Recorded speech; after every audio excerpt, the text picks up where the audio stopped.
Welcome to a debate for the Santa Barbara Unified District Area 1. I'm Josh Molina of Santa Barbara Talks, and I'm joined today by my co-moderator, Jerry Roberts, esteemed host of Newsmakers with JR. Ballots for the November 8th election hit mailboxes this week, and in a big political change, seats on Santa Barbara Unified School District Board of Education are going to be chosen by neighborhood district.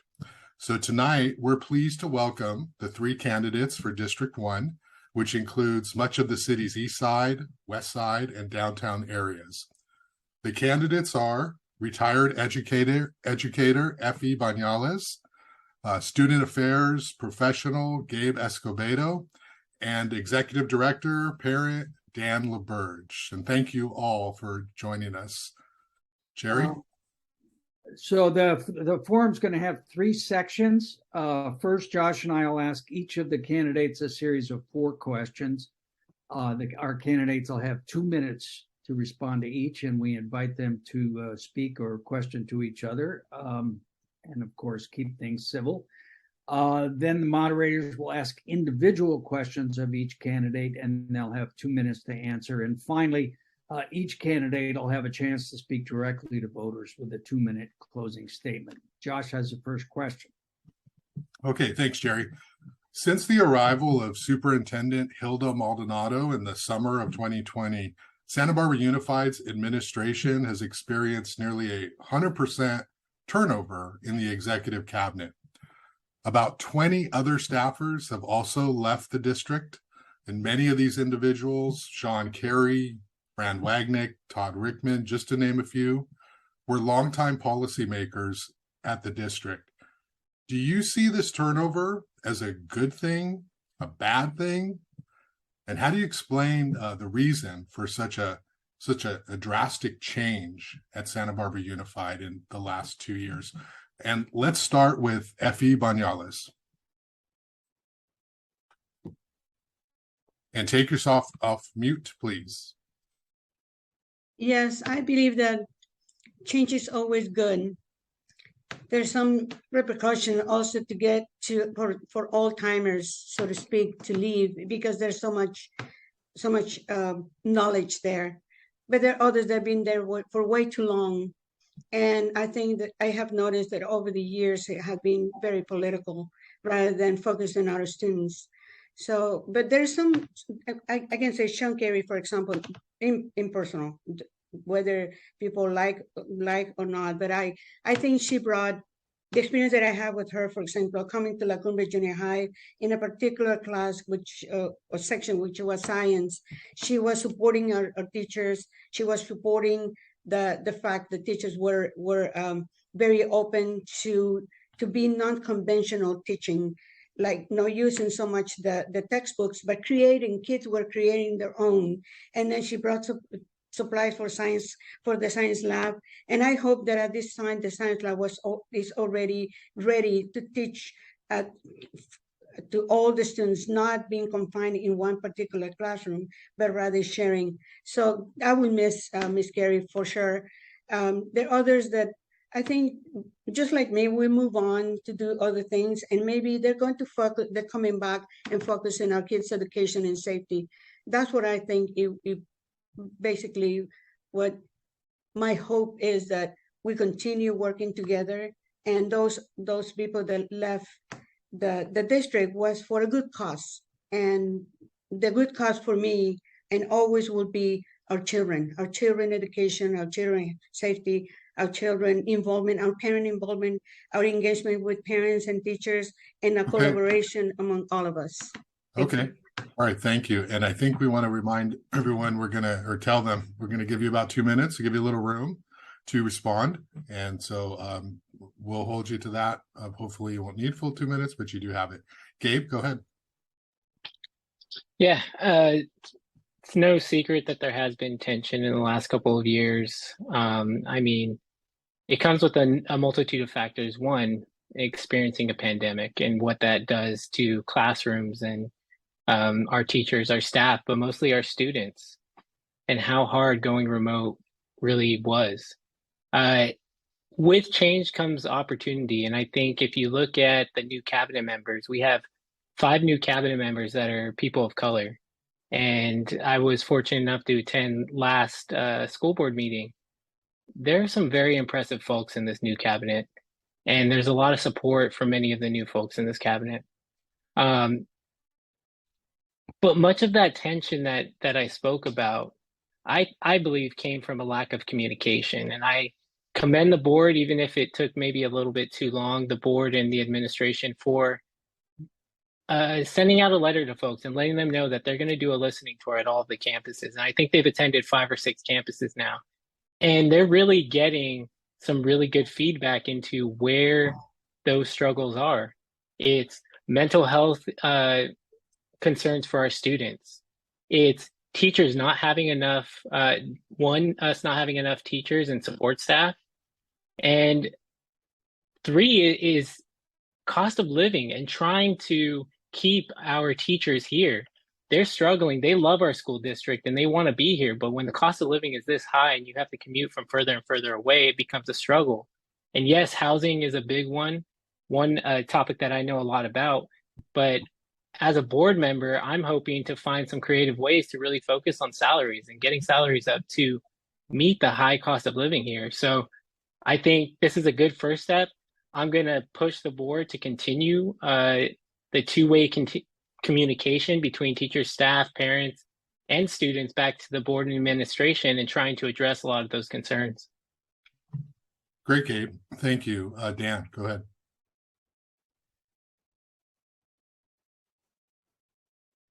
Take yourself off. I got it. Just trying to be respectful for any coughs and sneezes in the background. I too have spent the last 2 board meetings in attendance and participated with some commentary, getting to witness the cabinet firsthand, as well as Superintendent Maldonado. And much of what we hear that's happened at the executive level has been hearsay. I've reached out to a couple of the departing executive members, and we hear words thrown around like toxic environment.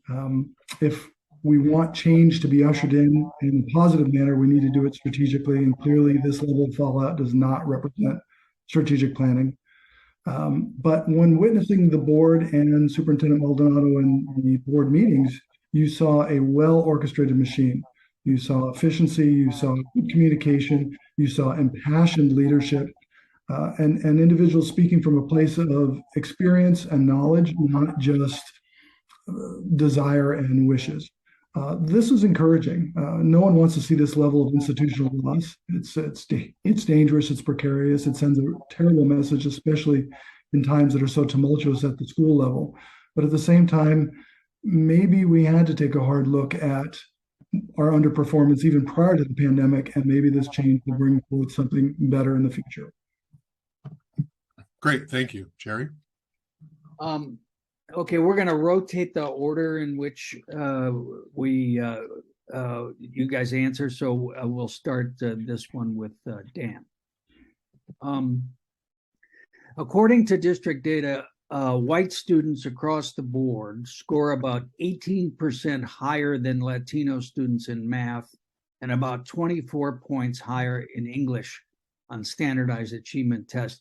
To what do you attribute this gap, and what actions would you attempt to take as a board member to help change the status quo?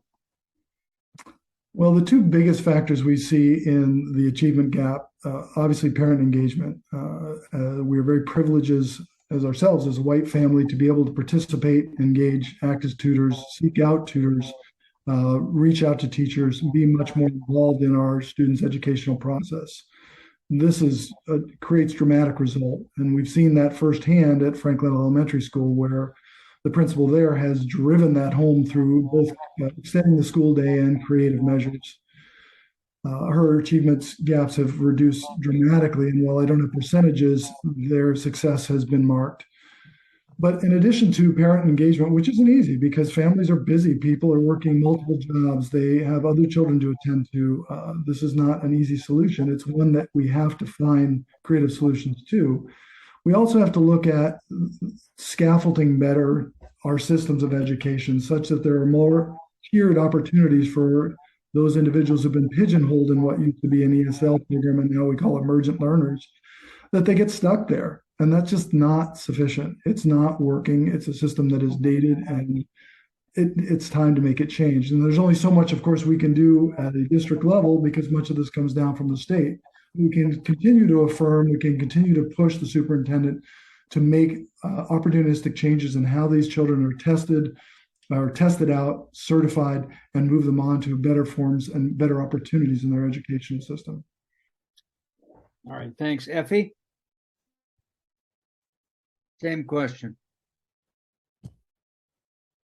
We have seen in different schools how they are performing better compared to the past. One of the schools, like Dan said, and I agree with him, it has to do with the leadership.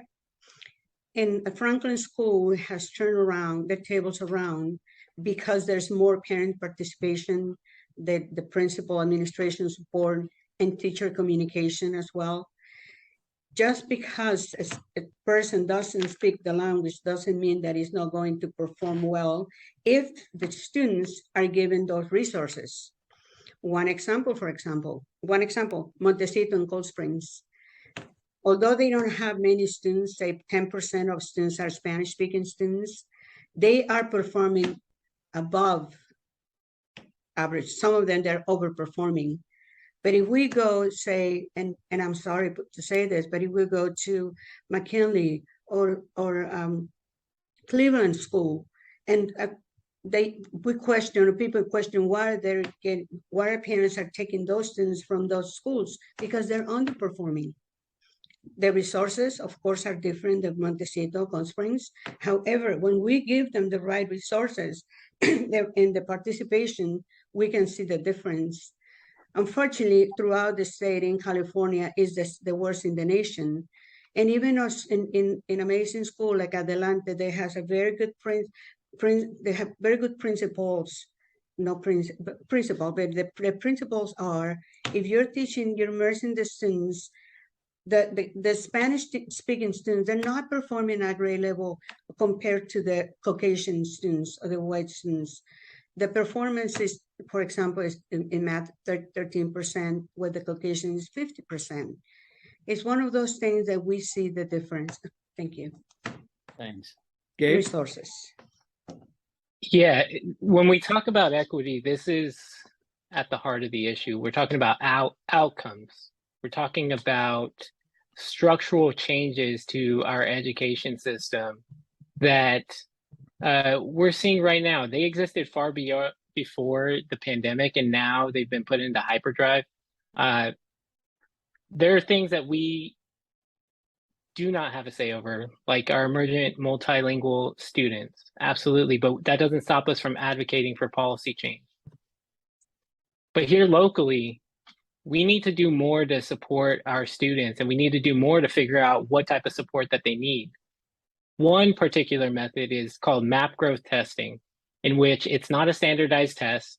It's not a one-size-fits-all. It's you test students multiple times throughout the year, and you find where they're deficient and where they excel. And in those areas of deficiency, you can actually use our limited resources to support those students in those areas. There are other opportunities for us to support our students. The state government just expanded their California Volunteers program. It's called College Core, and it connects students at universities and community colleges with school districts, providing mentorship and tutoring. These students from the universities and community colleges, they get $10,000 towards their tuition and hourly pay. And our students get much needed mentorship. And it's an opportunity that our school district is missing out on. We're not a school district participating in this. And we have some of the best higher education institutions right here in our backyard. On the school board, I'm going to push for these partnerships. I'm going to push for these innovative approaches to support our students, to close the achievement gap and further the excellence for all of our students. All right, thanks, Josh. And I just want to remind the candidates that if one of you has a follow-up, you're more than welcome to ask it after the candidate says what they're going to say. So we're giving you that space to. Just wanted to note there, with regards to partnerships, the board actually affirmed the discussion about partnership with UCSB. And while that may exist a little bit outside the program Gabe mentioned, these are avenues that are being looked into seriously, because we have both a HR problem as well as long-term shortfalls in revenues that we're going to see coming down from the state in the future years. We're going to be funded at the same level we are now. So we're going to have to get more creative for staffing and support. Okay, thank you. I also would like to comment about the gap. And I think that the three of us could agree on this one. Teachers need more support in the classroom.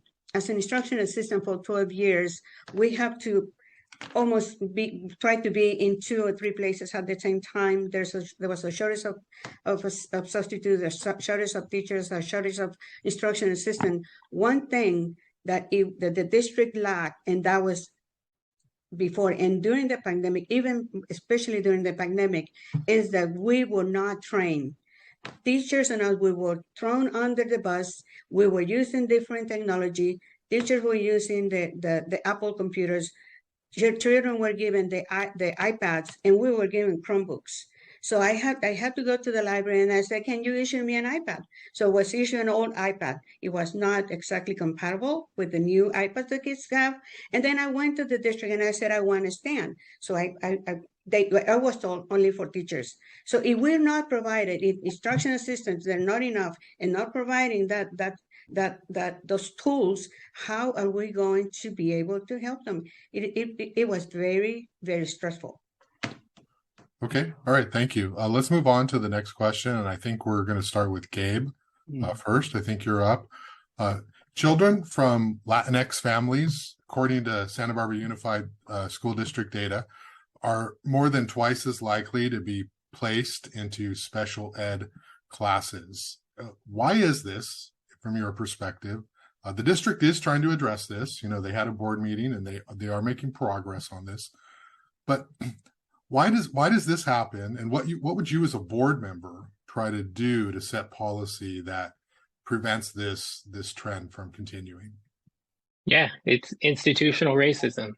It's the fact that we see this a lot with our multilingual students. If they first come into our school district and they are primarily Spanish speaking, that the tests are geared towards English speakers, that the tests don't accurately reflect where the student is. And this is adapted over time and made progress, but there's so much more work to be done. Other times it's an assumption. And we talk a lot about implicit bias. It's very much implicit bias on where that student is, rather than accurately reflecting where that person is in English, math, in a variety of subject areas. A lot of times, the folks that create these tests or these assessments are not people that share the life experience of the students they're assessing.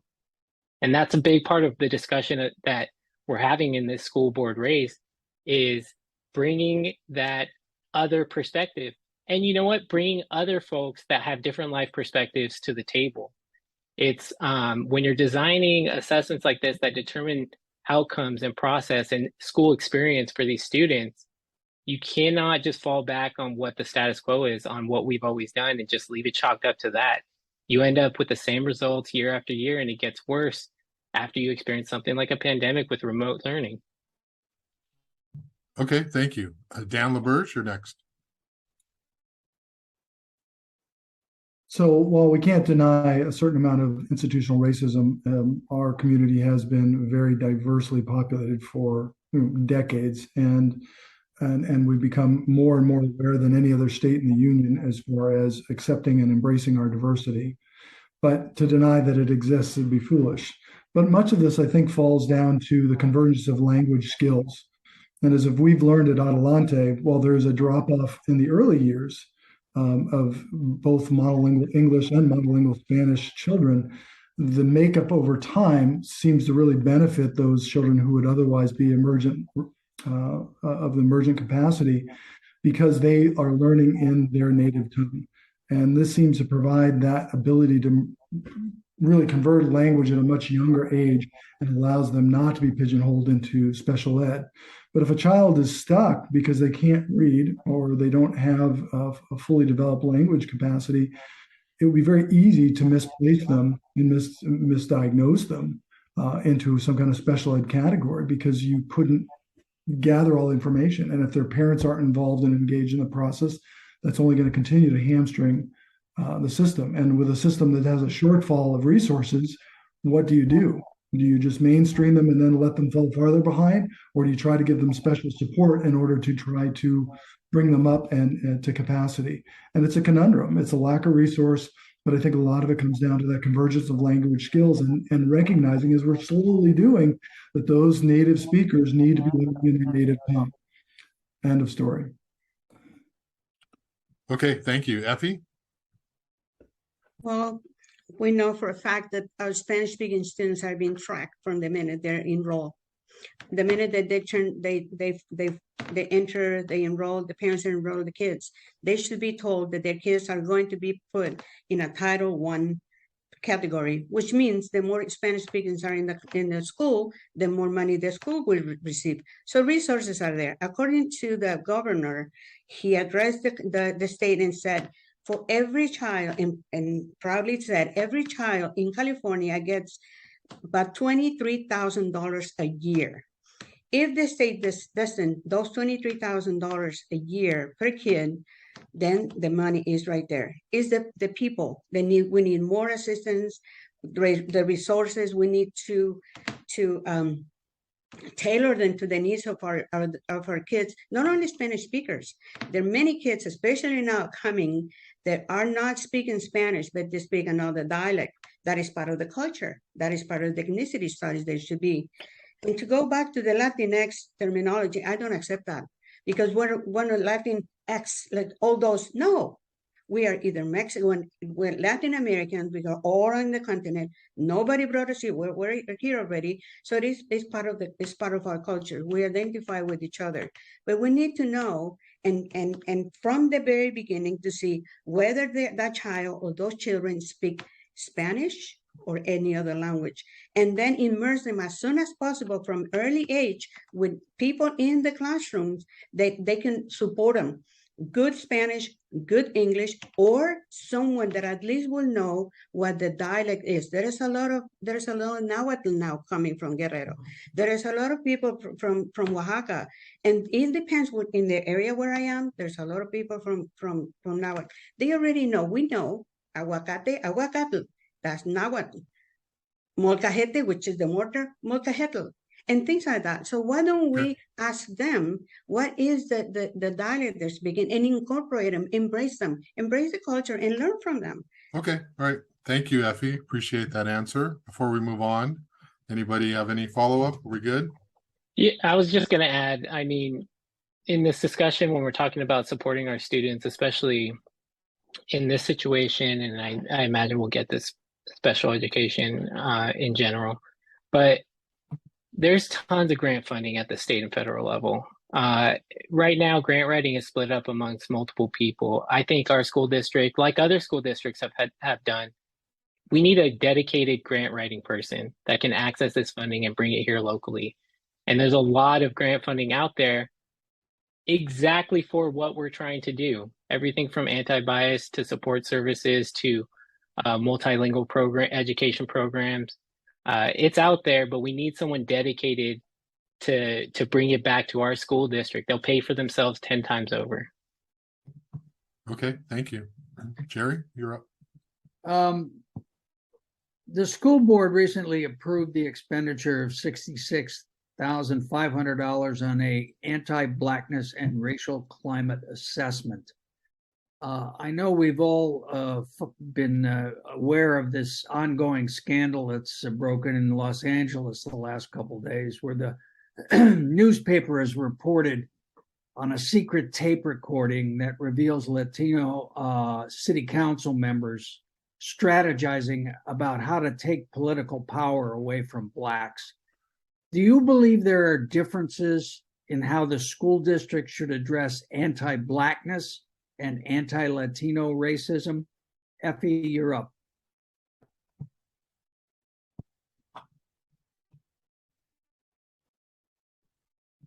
Sorry about that.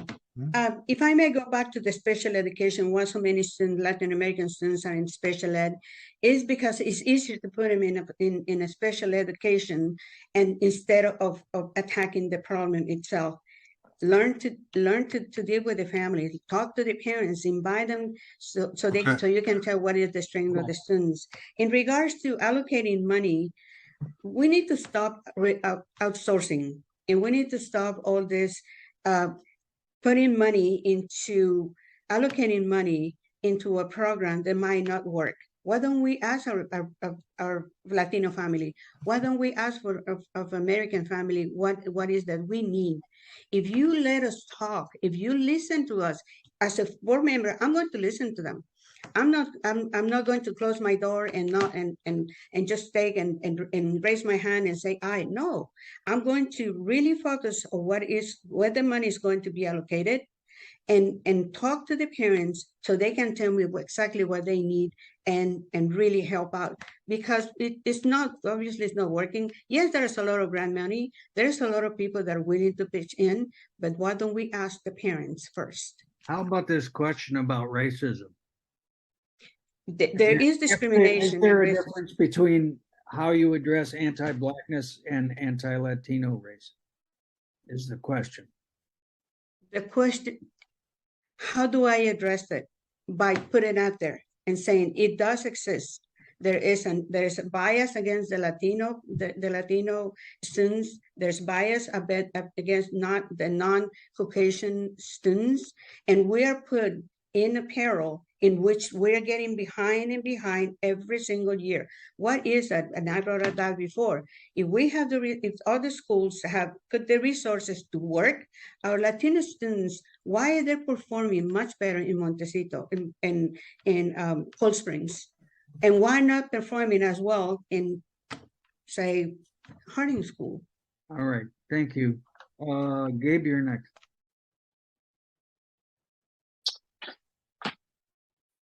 So I again, at the last school board meeting, they discussed this consultant, what they would do, and what this anti-Blackness racial climate assessment would do. It was absolutely the right move to make.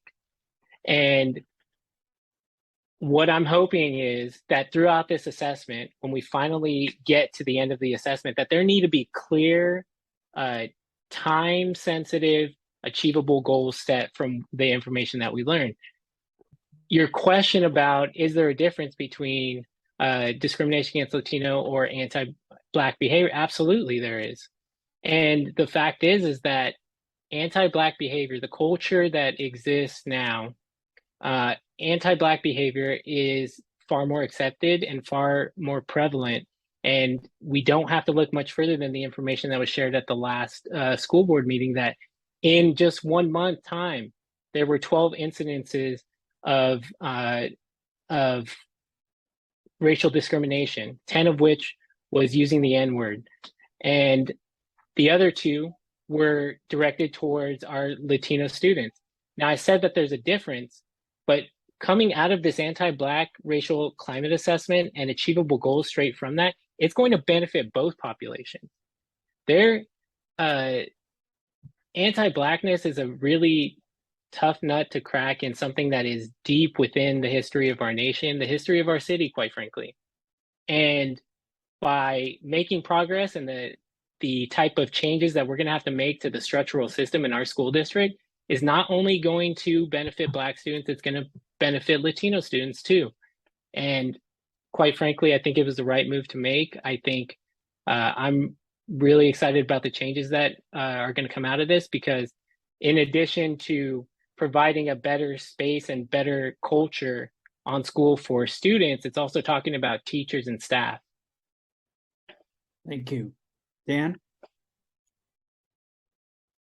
Yeah, I was a tad skeptical at first listening to the campaign being presented, not from the sake of the intention of the presenter, but spending money on surveying parents and especially students at first seemed a soft sell, a little bit of we had a bad incident here, we really want to do our due diligence, create a lower threshold of liability.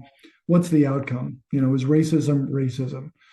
But what we really learned in listening was that this racism was that of Latinos assaulting that of a Black young man. And much of the most forward aggression and bullying seems to go in that direction. Whereas much of the racism that we're seeing to Latino families at this point, because it's on a broader scale, is systemic. It's sort of holding them down, holding them back, limiting them, not allowing capacity. And so while there are definitely overlaps between the two populations because they are distinct, they come from different histories, different backgrounds.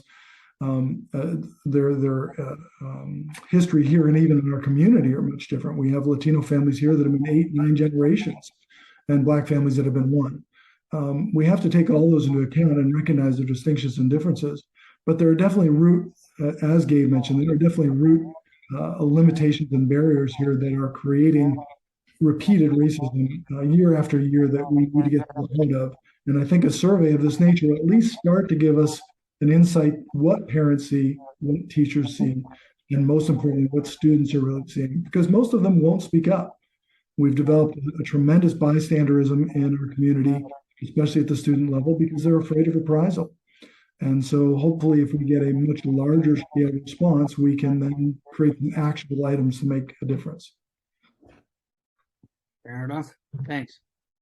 Great question, Jerry. All right, we got some good answers there. Okay, interesting answers. All right, so I'm going to move on, and we're going to move to the section of the discussion where we're going to ask individual candidates questions. So I'm going to start with asking a question of Dan LaBerge.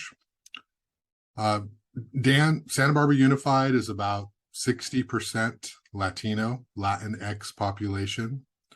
Both of your opponents are Mexican Americans, Latino, Latinx. How will you, Dan, be able to identify with Latino, Latina, Latinx, Mexican Americans, Hispanic students? How will you be able to identify with them? And what would you say to voters who say you lack the cultural experience that your two opponents have to understand a majority of the issues facing the district students? To understand someone's perspective doesn't mean you've had to have lived it. And to represent a class of population that you loosely identify with doesn't make you any more representative than anyone else. Making yourself available, showing that you're compassionate, being willing to make a difference, help out, as we do with our nonprofit Mothers Helpers. 95% of the people that we help there and work with on a daily basis are the same population, and even worse off. Many of them are homeless and completely impoverished. Reaching out and being a member of the community that wants to help knows no race, knows no language barrier, knows no limitation. All those things are overcomable, easily overcome with effort. The fact that when we talk about real representation, the population of our schools are that of our students. And the first direct stakeholders above them are their parents. And like Efi knows, to know the pains of your children, to know the struggles of your children is something exclusive to that population. And again, we work with, at Adelante, we work with these families all the time. We're a minority in our school. We accept it, we embrace it, we learn from our fellow parents. And while some people may look at us differently, we try to keep a very open mind and open door. And anybody who's reached out for help, we've always been there for those community members. So I think by leading by example, showing a willingness to do the work, not afraid to get dirty, reaching across the aisles, accepting a lesser role, as we often do, and let others lead, has been the way we've moved forward in our community for the last 15 years and really for all of my adult life here in Santa Barbara, but also at our school and with our nonprofit. Great. Okay. Thank you, Dan. I'm going to go 2 in a row here, Jerry. Go for it. Got a question here for Gabe. Okay, so we put Dan on the spot here with a question. We're going to put you on the spot, Gabe. All right. You know, Dan LaBerge has talked a lot about the importance of being a parent and the perspective that brings to school board service. You are not a parent, okay? And, you know, that's been an issue that has come up, you know, certainly privately, you know, a little bit publicly among some of the campaign, you know, candidacies. How important is it for a school board member to have parental experience? And what do you say to voters who look at you and say, you know, Dan is a parent and Gabe is not, and we're going to go with Dan because he's got that that sort of experience that Gabe doesn't. How would you respond to that? Yeah, I'd say, you know, being a parent is not a prerequisite for being on the school board. But what should be a prerequisite is having someone on the school board that is willing to listen, bring other perspectives in, other life experiences, and certainly parents check the top of that list. Being a school board member is you weigh in on policy, you listen to multiple stakeholders, you do your research, you show up prepared, you make policy decisions from the perspective of how is this going to affect people in their day-to-day lives. That's what I do now. I do this on Planning Commission. I did it on Community Formation Commission. I do it out in the community when I'm doing community organizing work and coalition building. This is what I do. This is my experience. And everyone that has taken the time to actually talk to me walks away knowing that I'm earnest and sincere in why I want to be on the school board. Yes, I don't have kids. I'm not a parent. But when I see kids in the neighborhood out playing in front of my house, when I see them walking to Santa Barbara Junior High, because I only live a couple blocks away, I don't see just kind of a stranger. I see my nephews, my nieces, and oftentimes I see myself, because a lot of the struggles that they're facing are struggles that I had to overcome, my family has had to overcome, my nephews and nieces have had to overcome. And I wouldn't be here sitting in front of you if I wasn't fortunate enough to have people in my life with the resources, time, and the willingness to be there for me, help me navigate systems that my family never had to navigate. I wouldn't be here in front of you. But while I have all of the gratitude in the world, I was lucky. And I don't think that those kids playing out in front of my house, walking to school, need to rely on luck in order to be successful. That's not what this is about. We need structural changes that have equity and opportunity and outcomes. Okay, thank you. All right, Efi, we'll start. This one's for you. Let me reset my clock here. As you know, teachers unions are very powerful in California's public education system. And one manifestation of that is that they're generally opposed to expanding the number of charter schools in local district. Santa Barbara Unified now oversees 3 charters. Would you as a board member be in favor of expanding the number of charters to give parents more choices, or would you oppose granting more charters? I will give the parents the choice to go take their kids to charter schools because charter schools have demonstrated that they're performing better, kids perform better.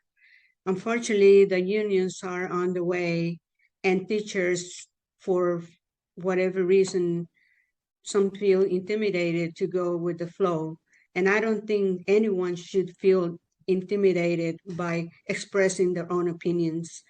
Now, our public school system is obviously failing, but we can do something. Just look at Franklin School. Look at other schools that are performing and they turn around. But the other schools that were doing really well, and all of a sudden they go really bad. So I will support definitely the charter schools. We have very good examples. And going back, if I may, with how to present ourselves before our children, before our community, it is very important to speak the language also, but to try to understand. And I believe that it should be a prerequisite for a board member to be a parent. you cannot feel, Gabe, the pain when your child is suffering at many levels. Dan and I will know he has young kids, but as an older, you can see many parents out there in our community, they're suffering. Some, they went to jail, others are dead because of bad influences or because they were just leaned towards that path, sadly, because we didn't help them from the very beginning, and we tried to cover the hole when the hole is wide and we need to do something. So it is important to identify as a parent. It is important to identify in my case, as a grandmother. And it is important to be talking to the community, not to knock at the door every November and get the vote. Talk to them, spend some time, talk to anyone on the street and tell them what you're running for, not to get the vote. I'm not a career politician, and I am here to help everyone in general. Our parents need a voice, and our kids too. All right, Gabe, Efi made a direct point. She says you're wrong on this. She and Dan are right. It should be a prerequisite. Why don't you take 30 seconds to respond to that? Yeah, I just disagree. I think that yes, that perspective is important. And it's the reason why that I have actually been knocking doors and I've been talking to folks. And I've been talking to folks who primarily speak Spanish. In fact, one of the conversations that I had just last weekend was from some parents at an event that I held who showed up. They weren't even in the district, and they showed up to talk about the struggles that they're having with their student who would love to attend after-school programming, but because DP only has one bus scheduled after school, they don't get to access it because the student can't wait beyond that bus because they have no other way of getting home. Their parents work multiple jobs. So yes, again, this is what I do is I bring folks into the process that don't normally have a say in the process. I bring their perspective. I go out and actually try and talk to them. So thank you. Thank you. May I say something about it? I think we're done on this one, Josh. The district offers tutoring after school. I'm sorry, Gabe. At the junior high school level, you can go to any school, and the kids, they can have tutoring. Maybe it's something that we need to let the parents know. Doesn't matter in the area where you live, you can go to any junior high and high school to get help. All right, thank you. Josh, back to you.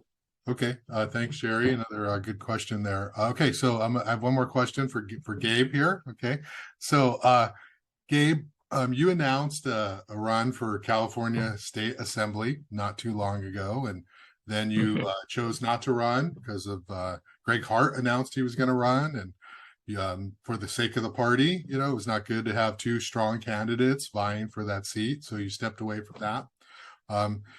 You do serve on the Planning Commission. You were a leader on the Community Formation Commission. Prior to that, you did seek an appointment to the Santa Barbara City Council.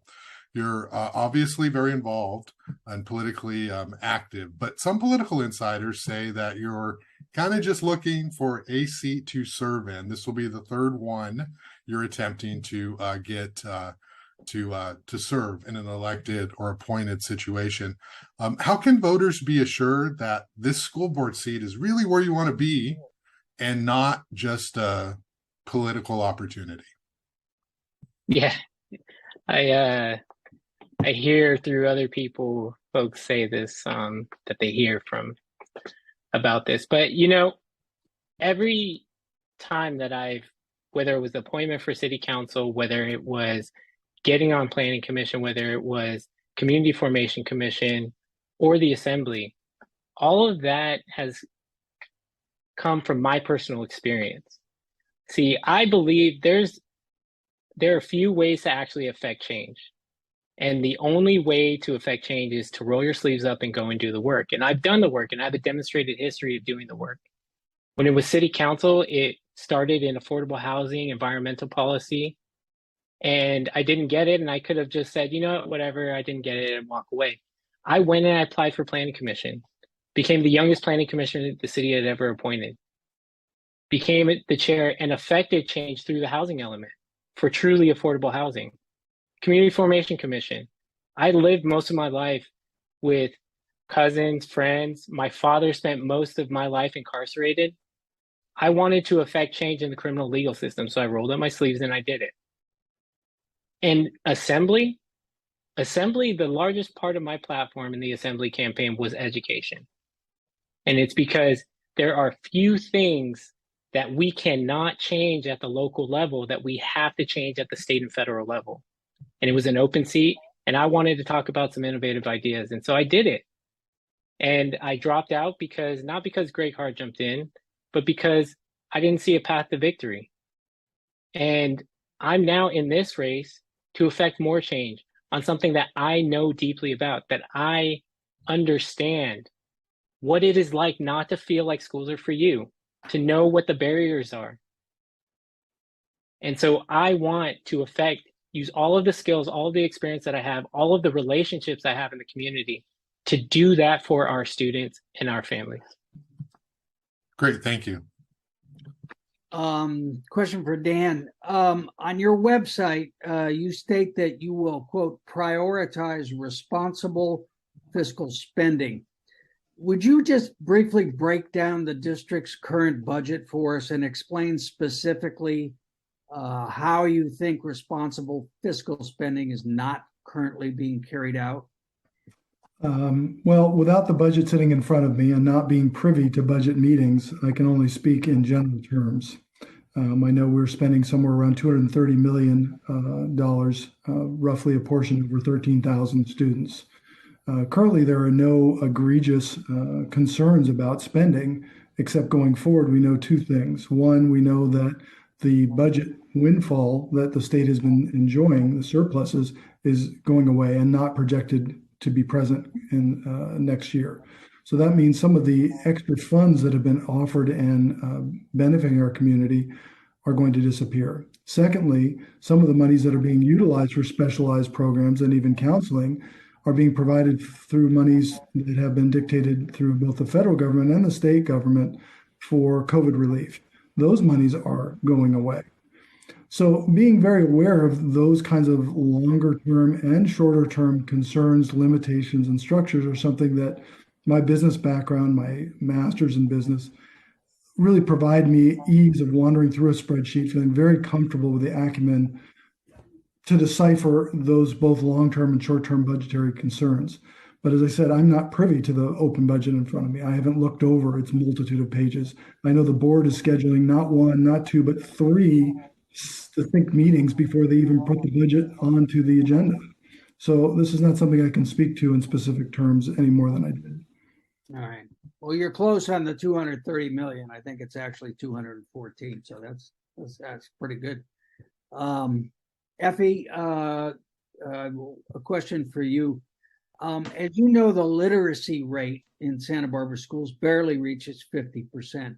What changes do you think the district should make in ensuring that all kids learn to read by the 3rd grade? And specifically, do you think the district should continue with the so-called balanced literacy approach it's been using, or the scientific literacy approach, which more heavily emphasizes phonics?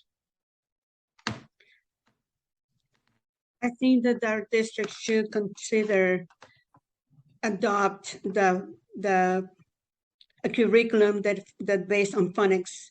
We need to immerse our children from the very early age to know how to read, write, and speak in a correct way. If we wait until they're in 3rd and 4th grade, they're going to fall behind. By the time they're at junior high and high school, like I have seen, they're really behind. They're barely reading. Especially if you bring the literacy in phonics, literacy in math at an early age, they're going to be able to succeed or at least not to fall as behind as they're falling right now. It is ridiculous that when you are talking, and sad, when you talk to the kids, they're not speaking and they're not writing not only at grade level, but they're not writing correctly. So we need to teach them literacy, we need to teach them phonics, and we need to make sure that we have trained. I know that we have amazing teachers, but also trained educators and trained paraeducators, and we need to give teachers, more educators, because they don't have enough. They have to deal with kids from children with disabilities, regular kids or so-called regular kids, and gifted and talented. The gifted and talented, and many times they finish their assignments, and then what is next? We need to tailor also. We need to help them out as well. And then what about the kids that are not reading or writing at grade level? Not every kid is equal. Every single child is different. Even among the kids with disabilities and regular students, they don't read. They do not learn the same way. Some are tactile, some visual. You name it. We need to address that. Thank you. Okay, so I think that wraps it up for all of our questions. We're going to move to closing statements, and so we're going to give you each 2 minutes to make your final case for why you should be the one that people vote for. So we'll start with Efi. Being in the classroom, helping the students, service our students, service our parents, working with teachers have prepared me to understand what the needs of every child has, from special ed to gifted and talented. We need to listen to them. We need to see them. I am the person that has experience in the classroom, outside of the classroom, in the community, in the office, wearing so many hats, even doing some first aid, which I didn't mind, even going with kids to the hospital, and I can attest to that, or helping the students when they have a cut and being able to understand what in their own language what was wrong. It is not enough to say enfermo. You really need to know what is going on in many situations. So it is important for you, for the parents to be engaged. Please, I invoke your vote, and I'll be honored to be your representative. I speak your language. I live in the community. I have worked with so many of your kids. Some are already parents, and I'm very proud others are working. And when I go to the community and I see those successful kids that say Mrs. B, and they're working, they have benefits, and they were, some of them in troublemakers, so to speak, they're excelling. That is it is a triumph for me. But when I see kids, and I have seen them even in my own neighborhood, they're falling into drug addiction or alcohol, and they're homeless. That is not, it hurts my heart. We need to know more, and we need to start when they're in pre-K. When they are, the earlier the better. Vote for me. I'm your gal. Voten por mí. Yo hablo con ustedes y yo soy de la comunidad y ustedes me conocen aquí. Gracias y nos vemos muy pronto. All right, thank you, Efi. Gabe Escobedo, you're up next. So this election is important for a number of reasons. One of which is this is going to be the first time that we've had district elections for our school district. Trustee Area 1 is the first and only majority-minority district. Why is that important? Because I am running for this office because I understand so many of the challenges that these students and these families face. I told you a little bit about my story and how fortunate I was, and how our students their success should not rely on luck. But that story, my story of being successful, those are the stories we always tell. For every story like mine, there are hundreds that never get told. And I would bet everything in my pocket that hundreds of our students, their stories never get told. They never get considered in these policy conversations. I've demonstrated in Planning Commission, on the Community Formation Commission, bringing those voices to the table and affecting change, policy that affects their everyday life. I know District 1, I am District 1, I'm embedded in District 1. I have relationships and I've proven to make those work. I'm asking for your vote because this election is important for our students. We are on the other side of a pandemic and so much learning loss and so much change needs to happen. We have a lot of opportunity. I've done it in other roles and I'm ready to do it again. So I ask that you vote for Gabe Escobedo for Trustee Area 1. Great. Thank you, Gabe. Dan LaBerge, you have the last word. Ooh, boy, pressure's on. Thank you so much. I am running for school board as it is something that has long been on the radar as a way to contribute to the betterment of our community via our children. It is something that our family is highly committed at, given our nonprofit engagement of the last 13 years, recognizing that every child can make a difference if you make a difference in their lives. We've supported Adelante Charter School for the last 8 years, partly in any resources they need, every environmental cleanup they need, any marketing they need done, but also serving on multiple school boards as well as a school board at Santa Barbara Junior High and their site council. I've been highly entrenched in the process, learning as I go, continuing my own education by getting my MBA in 2019, wanting to know more, understand more about sustainability and nonprofit management. I'm committed as a parent, as a school board member, as a community member in a district to where I've lived for the last 15 years, in a county that I've lived for the last 50 years, and in a home that my children's great-great-grandfather built in 1931. We are as entrenched in this community as any, and very committed to recognizing that we all will do better when we all do better for everyone. My name is Dan LaBerge, and I ask for your vote support in November. Thank you. Thank you, Efigenia Bañales, Gabe Escobedo, Dan LaBerge. Thank you for your time.